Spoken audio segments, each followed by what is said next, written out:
Vinci T10 premiere league का जो 16वां match है उसके बारे में इस वीडियो में बताने वाला हूं। तो भाई ये मैच होने वाला है डाइवर्स और यहाँ पे हाइकर्स के बीच में, यानी कि जीआरडी और एलएसएच के बीच में ये मैच होने वाला है। सेम टाइमिंग सेम वेन्यू रहने वाली है। दो तीन इंपॉर्टेंट बात बताऊंगा आपको, उसको ध्यान में रखना। आप एकदम, मैं श्योर के साथ बता रहा हूँ कि आप स्मॉल लीग में क्लीन स्वीप करोगे और भाई जीएल की टीम में रैंक 1 लेके आओगे।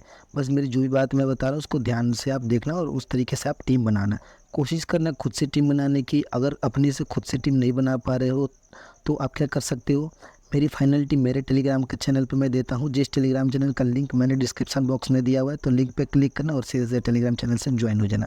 उसके अलावा एक लाइक ज़रूर करके जाना भाइयों, आए हो तो। उसके अलावा सब्सक्राइब भी चैनल को कर देना। तो अब मैच शुरू करते हैं। मैच के बारे में बातें, जीआरडी और एलएसएस के बीच में ये मैच होने वाला है। अब देख लो यहाँ की जो पिच रिपोर्ट है वो देख लेते हैं। पिच रिपोर्ट की बात की जाए तो एवरेज स्कोर लगभग यहाँ पे 110 का है। लास्ट के 5 मैचों का, मैंने यहाँ पे लास्ट के 5 मैचों का रिकॉर्ड्स क्यों दिखाया है, क्योंकि भाई पुरानी बातें पुरानी ही होती है। लास्ट के 5 मैच में जो नए नए मैचेस होते हैं उनका रिकॉर्ड हमारे काफ़ी काम आने वाले हैं।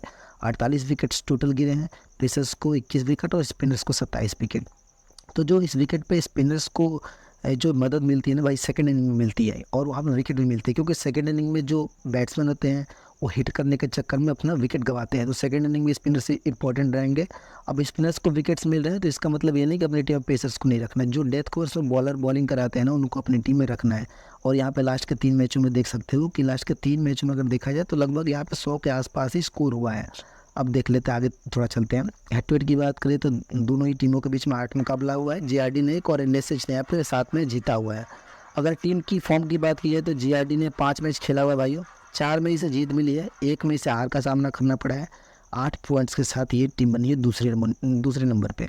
अगर एलएसएच की बात की जाए तो इसने अभी तक 4 मैच खेला हुआ है और 4 के 4 मैचों में इसने जीता हुआ है और ये टीम 8 पॉइंट्स के साथ बनी हुई है टॉप पे, यानी कि 1 नंबर पे ये टीम बनी हुई है। अब देखो जीआरडी की अगर प्लेइंग 11 की बात की जाए तो इनकी ओर से भाई देखो यहाँ से इस स्लाइड में ना ज़्यादा इंपॉर्टेंट बात है नहीं। इंपॉर्टेंट क्या है इसमें, देख लो विकेट कीपिंग यहाँ पे ब्रॉन करते हैं और टॉप ऑर्डर में आता है ब्रॉन बैटिंग करने के लिए भी, तो इंपॉर्टेंट हो गया ना ये। अब देखो स्टार्टिंग ओवर्स की बात करें इनकी ओर से तो ऊपर रामबरन और यहाँ पे ओबेड मैकॉय।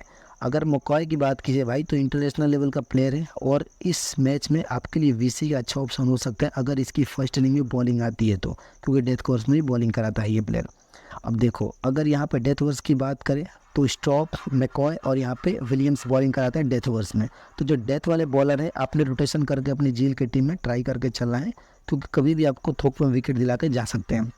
अब देखो एलएसएच की बात की जाए तो इनकी ओर से वॉल्टर विकेट कीपिंग करते हैं और इनकी ओर से अगर स्टार्टिंग ओवर्स की बात करें तो लेविस, फ्रेडरिक्स और यहाँ पे ग्रेग बॉलिंग कराते हैं। और डेथ ओवर्स की बात करें तो डिजॉन चार्ल्स और यहाँ पे विलियम्स और यहाँ पे डॉगलास बॉलिंग कराते हैं। अब देखो जो यहाँ पे डिजॉन चार्ल्स है ना भाई, ये प्लेयर आता है टॉप ऑर्डर में बैटिंग करने के लिए और इस वेन्यू पे इसने लगभग 4 ही मैच खेला हुआ और 4 में काफ़ी अच्छा परफॉर्मेंस दिखाया है, तो कैप्टन वाइस कैप्टन का अच्छा ऑप्शन रहेगा।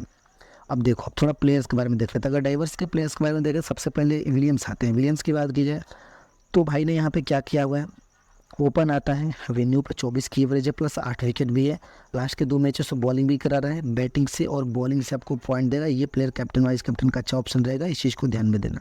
अब देखो ब्रॉन की बात की जाए तो पहली बात की भाई टॉप ऑर्डर में आता है, प्लस विकेट कीपिंग करता है, विकेट कीपिंग से पॉइंट देगा और बल्लेबाजी से भी आपको ठीक ठाक फॉर्म में, सिर्फ 1 मैच में या 2 मैच में अच्छी फाइट नहीं खेली थी, उसके अलावा रेगुलर तरीके से परफॉर्म करता है प्लेयर।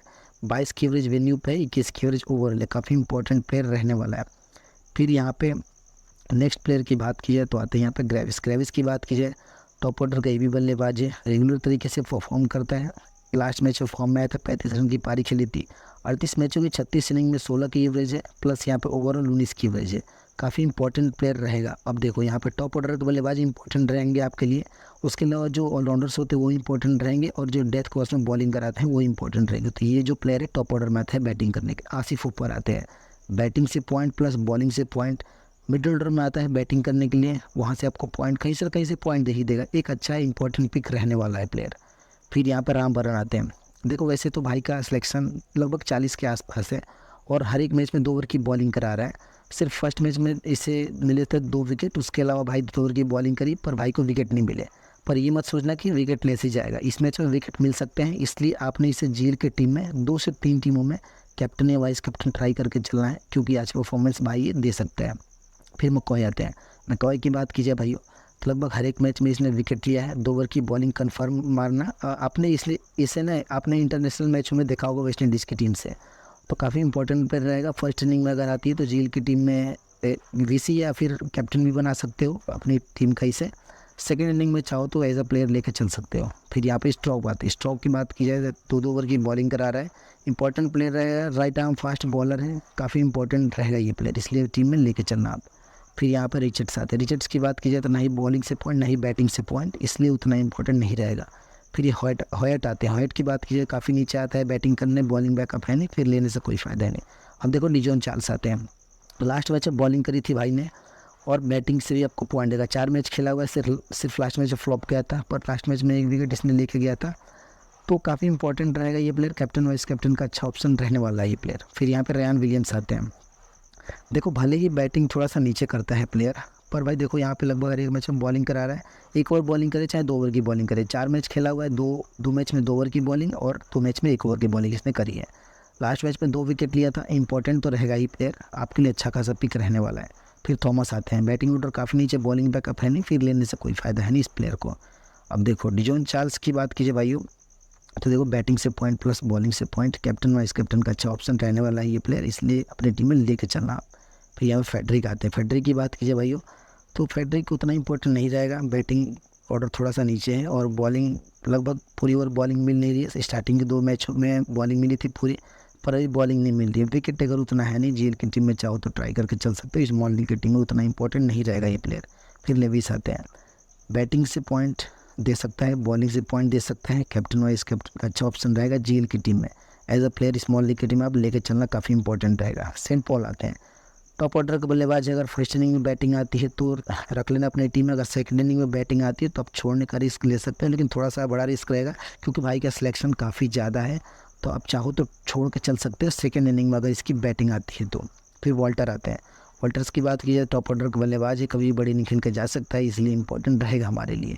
फिर यहाँ पर मैथ्यूज़ आते हैं, मैथ्यूज़ की बात की जाए बैटिंग से आपको बिल्कुल भी उम्मीद नहीं करनी है, बॉलिंग बैकअप है भाई के साथ, 2 ओवर की बॉलिंग लगभग करा कर जाएगा। लेकिन जो थोड़ी सी घबराने वाली बात है कि लास्ट मैच में से सिर्फ 1 ओवर की बॉलिंग करी थी, 35 मैच में 25 विकेट, 35 मैच में 27 विकेट ओवरऑल, तो इस चीज़ को देखते हुए आप चाहो तो रख भी सकते हो, चाहो तो ड्रॉप भी करके आप चल सकते हो। अब थोड़ी सी ड्रीम 11 की ऐप पे देख लेते हैं किस प्रकार से टीम बनाई जा सकती है।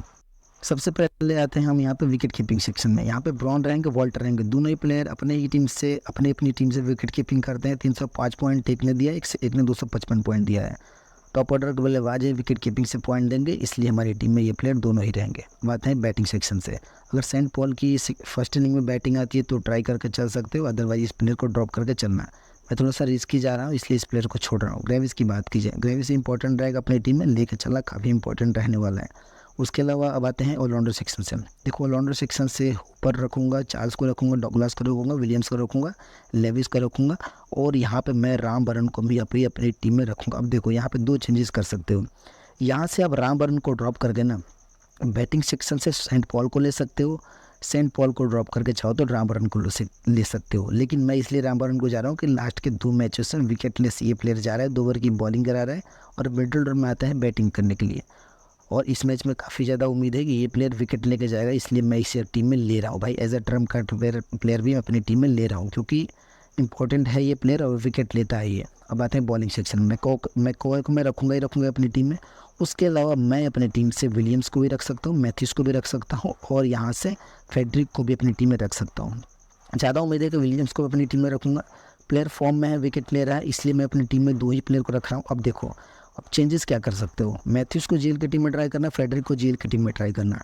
अब कैप्टन वाइस कैप्टन देख लेते हैं। कैप्टन वाइस कैप्टन की बात की जाए तो डिजॉन चार्ल्स को तो भाई कैप्टन बनाना ही बनाना है।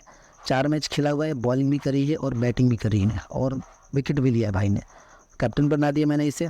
वीसी की बात की जाए तो अगर देखो यहाँ पे जीआरडी की फर्स्ट इनिंग में बॉलिंग आती है तो मैकॉय को यहाँ पे वीसी बना के चल सकते हो, क्योंकि ये प्लेयर ये जो विकेट है ना ज़्यादा बैटिंग फ्रेंडली विकेट नहीं है, बैलेंस टाइप की विकेट है। अगर बैटिंग फ्रेंडली विकेट रहती तो मैं कहता कोई टॉप ऑर्डर के बल्लेबाज को वीसी बना के चल सकते हो, लेकिन आप चाहो तो अगर जीआरडी की फर्स्ट इनिंग में बॉलिंग आती है तो इसको वीसी बना के चल सकते हो। लेकिन अभी के लिए मैं अपनी टीम का वीसी होपर को बनाऊंगा, क्योंकि ये प्लेयर बैटिंग भी करता है और बॉलिंग भी करता है। उसके अलावा देखो जीएल का अगर कैप्टन वाइस कैप्टन की बात की जाए तो सबसे पहले विकेट कीपिंग सेक्शन से ब्रॉन और वॉल्टर्स अच्छे पिक रहने वाले हैं। टॉप ऑर्डर के बल्लेबाज है, प्लस विकेट कीपिंग से पॉइंट देते हैं। जीएल का कैप्टन वाइस कैप्टन उन दोनों को ट्राई करना है। उसके अलावा राम बरन, देखो राम बरन काफ़ी इंपॉर्टेंट रहेगा जीएल के लिए। उसके अलावा लेविस, देखो लेविस तो दूसरे नंबर पे या फिर तीसरे नंबर पे आएगा बैटिंग करने के लिए, और 2 ओवर की बॉलिंग करा के जाएगा। इसलिए हमारे लिए जीएल का कैप्टन वाइस कैप्टन का लेविस भी अच्छा ऑप्शन रहने वाला है। तो उम्मीद है कि आपको सब कुछ समझ में आ गया होगा। तो भाई वीडियो देखने के लिए, अपना कीमती समय देने के लिए आप सबका बहुत बहुत धन्यवाद।